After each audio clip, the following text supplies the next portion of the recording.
하박국은 전체 3장으로 되어 있는데 1장에서 하박국 선지자는 악을 참아 보지 못하시는 하나님께서 왜 이 세상에 불의한 자들에 대해서 잠잠히 있으시냐고 항변했습니다. 2장에서는 하나님의 응답이 있었는데요. 하나님의 묵시는 다 정한 때가 있고 비록 더딜지라도 반드시 이루어진다고 말씀하셨어요. 그러시면서 하나님께서 유다를 치는 막대기로 사용하셨던 바벨론을 멸망시킬 것인데 그 죄악이 5가지고 그 핵심에는 탐욕이라고 가르쳐 주셨습니다. 이렇게 응답을 받은 후에 하박국 선지자는 3장을 통해서 자신의 의문점이 사라졌으며 이제 만물의 질서를 바로잡기 위해서 오실 하나님께 감사하며 찬양하는 내용입니다. 오늘 본문은 하박국 3장 1절부터 19절이고요. 17절부터 19절까지 읽겠습니다. 비록 무화과 나무가 무성하지 못하며 포도나무에 열매가 없으며 감람나무에 소출이 없으며 밭에 먹을 것이 없으며 우리의 양이 없으며 외양간에 소가 없을지라도 나는 여호와로 말미암아 즐거워하며 나의 구원의 하나님으로 말미암아 기뻐하리로다. 주 여호와는 나의 힘이시라. 나의 발을 사슴과 같게 하사 나를 나의 높은 곳으로 다니게 하시리로다. 이 노래는 주의하는 사람을 위하여 내 수금에 맞춘 것이니라. 아멘. 오늘 말씀의 제목은 최악에서도 즐거워하고 기뻐할 수 있겠는가입니다. 먼저 오늘 본문 1절에 보면 시기 온옷에 맞춘 하박국의 기도라고 되어 있는데 이유가 뭘까요?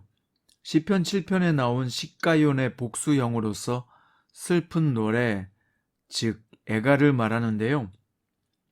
하박국은 이 시가 자신의 회개하는 기도시임을 밝히고 있는 것입니다. 하박국은 오해를 풀고 나서 어서 빨리 주님의 나라가 임하게 해달라는 뜻으로 이는 물이 바다를 덮음같이 여호와의 영광을 인정하는 것이 세상에 가득함이니라 라고 고백했어요.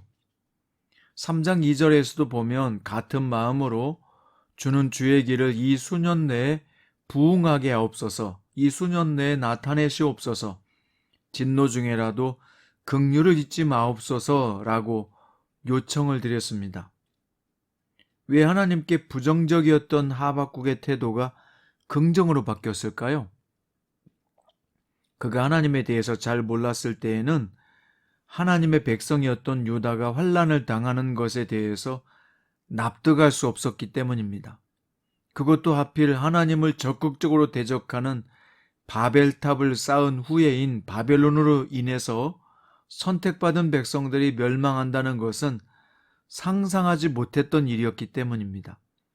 이것은 불신자가 신자를 괴롭혀 죽이는 꼴이니까요. 그는 이사야나 에레미야나 에스겔 같은 선지자들이 하나님이 선택하신 유다 백성들을 자신과 동일시하며 괴로워했던 것처럼 하박국 선지자도 역시 같은 태도로 괴로워했기 때문입니다. 정말 하나님의 백성들을 사랑한 거죠?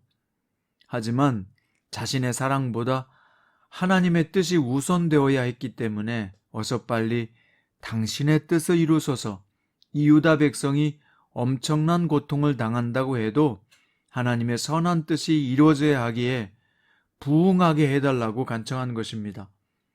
이 구절을 가사로 만든 부응이라는 복음송을 한국교회가 참 많이 불렀는데요. 오해가 있습니다. 본문의 부응의 뜻은 외적인 규모의 부응, 숫자적인 부응이 아니라 말씀이 속히 이루어지는 부응이에요. 그러니까 진정한 부응은 교인수가 더 많아지고 더 큰 교회를 짓는 것이 아닙니다. 말씀의 부응이 진짜 부응입니다. 이걸 오해하지 말아야 합니다. 자, 우리도 하나님의 뜻을 아는 사람들은 모두 하박국과 같은 신앙의 태도가 필요한데요. 우리는 잘 아는 사람이 고통을 당한다든지 가족같이 지내는 성도들이 어려움에 처한다든지 또는 내 자녀나 가족들이 신앙적으로 방황한다든지 하면 하나님께서 사랑과 긍휼만 베풀어 주시고 별다른 어려움 없이 순순히 돌아오기를 바라는 마음을 갖게 되지요. 그것은 사람이라서 어쩔 수 없는 마음일 텐데요. 하박국 선지자는 인간적인 보호보다 하나님의 인도하심이 더 선하고 옳다고 믿었어요. 이 유다 백성이 바벨론에게 멸망해서라도 정신을 차리고 돌아와야 한다면 그렇게 해달라고, 그 일이 부응하게 해달라고, 수년 내에 나타내달라고 기도한 것입니다. 하지만 진노하시더라도 긍휼은 잊지 말아달라고 천부 기도를 드렸어요. 이것은 아예 죽이지는 마시고 아프더라도 하나님께 돌아오게 해달라는 기도를 드린 것이죠. 하박국은 철저하게 자신의 뜻보다 하나님의 뜻이 우선인 것을 밝힌 것입니다. 하박국이 왜 이런 기도를 드리는 겁니까? 그는 하나님의 절대 주권을 인정했기 때문입니다. 우리도 하나님의 주권을 인정하고 자신의 뜻이 이루어지는 것이 아니라 하나님의 뜻이 이루어지는 절대 주권을 인정하는 기도를 드려야 합니다. 뜻이 하늘에서 이루어진 것 같이 땅에서도 이루어지리이다. 내 원대로 마옵시고 아버지의 원대로 하옵소서 라고 하는 기도처럼 말입니다. 내 사랑하는 사람이 아프더라도 괴롭더라도 하나님을 가까이 할 수 있다면 그 일을 빨리 진행해 달라는 기도는 어렵지만 우리가 해야 할 기도입니다. 또 자신을 향해 늘 하나님께 기도드려야 할 기도 제목입니다. 자, 이어서 하박국은 심판자로 오시는 하나님의 영광과 권능을 찬양하고요. 하나님의 역동적인 심판과 구원을 기다리면서 설령 자신이 하나님의 심판으로 모든 것을 다 잃게 된다고 해도 자신이 결코 놓지 말아야 할 하나의 중요한 사실을 캐치합니다. 하나님의 주권과 절대 통치를 인정하는 자가 그분을 신뢰하고 믿는다면 할 수 있는 유일하고도 가장 아름다운 신앙적 행위를 보여주는 거예요. 이것은 세상 사람들의 사고방식에서는 불가능한 일입니다. 17절부터 19절 하박국의 마지막 부분입니다.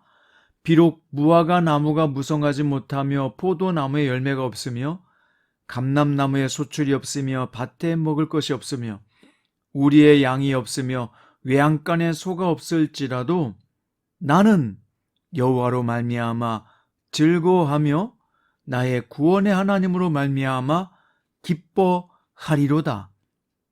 주 여호와는 나의 힘이시라. 나의 발을 사슴과 같게 하사 나를 나의 높은 곳으로 다니게 하시리로다. 이 노래는 주의하는 사람을 위하여 내 수금에 맞춘 것이니라. 아멘. 여기 보세요. 중요한 게 뭡니까? 나는 즐거워하며 기뻐하리로다. 누구로 말미암아? 여호와로 말미암아 구원의 하나님으로 말미암아 즐거워하며 기뻐하리로다. 나는 굉장히 중요한 고백입니다. 어떻게 이런 기도를 드릴 수 있습니까? 하나님을 알되 진심으로 알게 된다면 여러분도 이 고백에 동의하게 될 것입니다. 여러분, 내비게이션의 장점이 뭐지요? 모르는 길을 갈 때도 걱정이 없어졌다는 것입니다. 하나님을 믿고 가는 길에도 마찬가지입니다. 하나님을 믿고 간다면 하나님으로 인해서 즐거워하고 기뻐할 수 있습니다. 오늘 또 주 여호와를 나의 힘으로 삼아 여러분의 발이 사슴과 같게 될 수 있기를 주의 이름으로 축원드립니다. 기도드립니다. 주님, 우리도 하나님에 대해서 오해할 때는 여러 가지 많은 생각과 복잡한 질문을 드립니다. 하지만 하박국의 오해가 풀리고 하나님의 일이 이제 수년 내에 이루어지게 해달라고 부응케 해달라고 기도한 것